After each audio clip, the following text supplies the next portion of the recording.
আমন্ত্রণ বাংলাদেশ প্রতিদিনের সারা দেশের সব খবরে। সাথে আছি আমি অনন্যন্তী।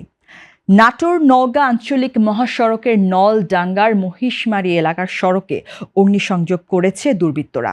শুক্রবার রাত ৯টার দিকে এ ঘটনা ঘটে।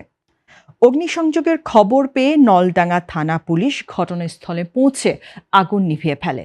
এ সময় ৫টি ককটেল, ৫টি পেট্রোল বোমা এবং সাবেক এমপি শফিকুল ইসলাম শিমুলের ছবি সংবলিত একটি ব্যানার উদ্ধার করা হয়। ককটেলগুলো নিষ্ক্রিয় করা হয়েছে। নলডাঙ্গা থানার ওসি শাকিউল আজম জানান, এই ঘটনায় আইনগত ব্যবস্থা প্রক্রিয়াধীন। উত্তর ও পশ্চিম পাশে, রাস্তার পশ্চিম পাশে কয়েকটি ককটেল সদৃশ বস্তু রাস্তার পশ্চিম পাশে পড়ে আছে। সত্যতা যাচাই করার জন্য আমার অফিসার ফোর্সও আমি ঘটনাস্থলে এসে দেখলাম যে ককটেল সদৃশ 5টি বস্তু লাল কষ্টিপ দ্বারা জড়ানো আছে।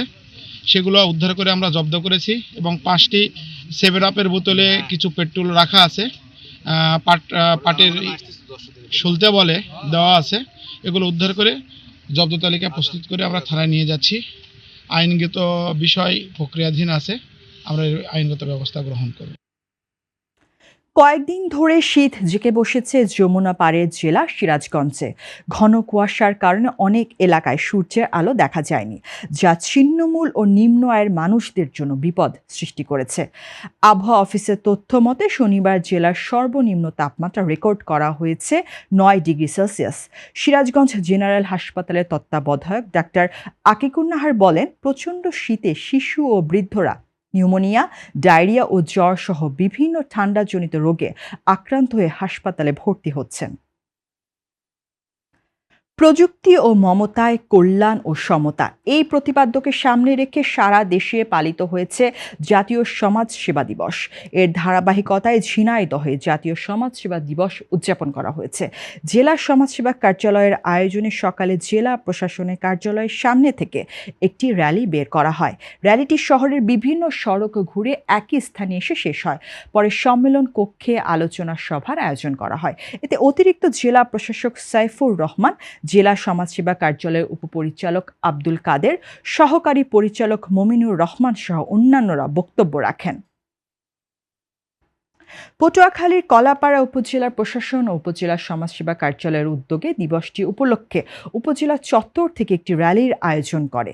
র্যালিটি পৌর শহরের প্রধান প্রধান সড়ক প্রদক্ষিণ শেষে উপজেলা পরিষদ হল রুমে আলোচনা সভায় মিলিত হয়।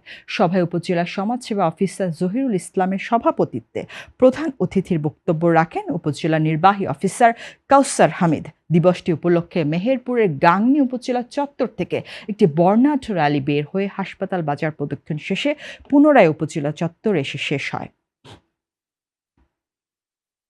ত্রয়োদশ জাতীয় সংসদ নির্বাচনকে সামনে রেখে সারা দেশে প্রার্থীদের মনোনয়নপত্র যাচাই বাছাই অব্যাহত রয়েছে। বাছাইয়ের দ্বিতীয় দিনে অনেক প্রার্থীর মনোনয়নপত্র বাতিল হয়েছে। বাতিল হওয়াদের মধ্যে বেশিরভাগই স্বতন্ত্র প্রার্থী।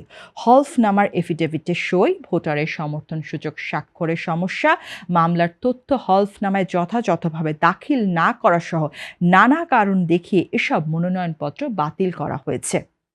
1 জানুয়ারি থেকে সারা দেশে মনোনয়নপত্র যাচাই বাছাইয়ের কাজ শুরু হয়েছে।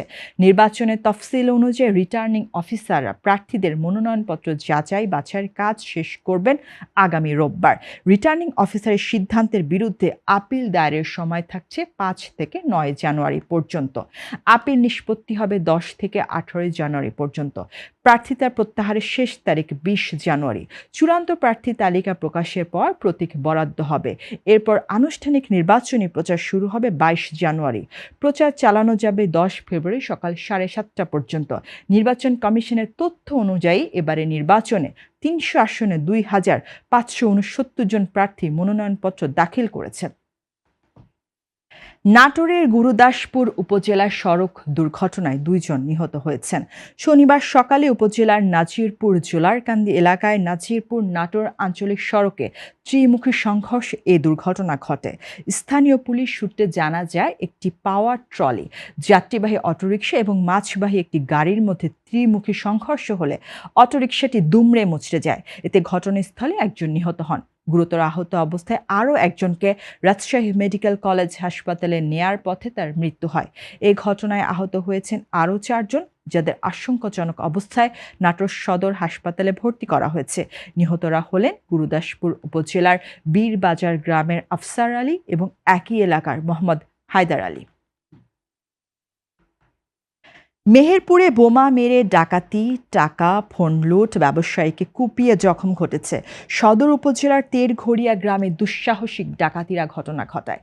শুক্রবার রাতে তেরঘড়িয়া টাওয়ার পাড়ায় এএস টেলিকম নামের একটি মোবাইল সার্ভিসিং ও মোবাইল ব্যাংকিং এজেন্ট দোকানে বোমা বিস্ফোরণ ঘটিয়ে টাকা ও 4টি মোবাইল ছিনতাই করেছে মুখোশধারী দুর্বৃত্তরা।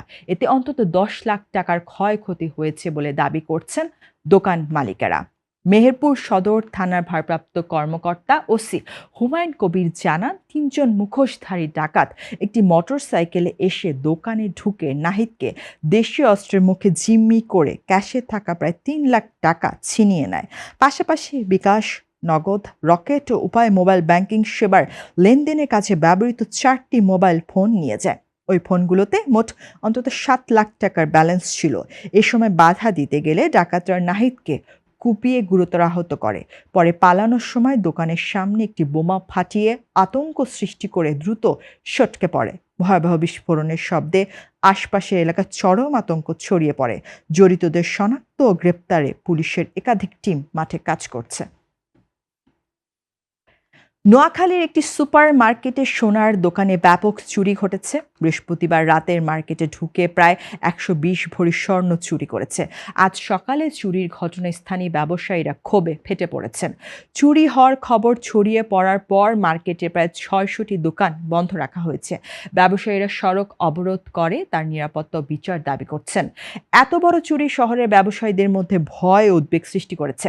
মার্কেটের নিরাপত্তা ঠিক রয়েছে জানিয়ে দোষীদের দ্রুত আইনের আওতায় আনার দাবি মার্কেট ব্যবসায়ী সমিতির নেতাদের। এই ছিল বাংলাদেশ প্রতিদিনের সারা দেশের সব খবরের আয়োজন। ধন্যবাদ বাংলাদেশ প্রতিদিনের সাথে থাকার জন্য।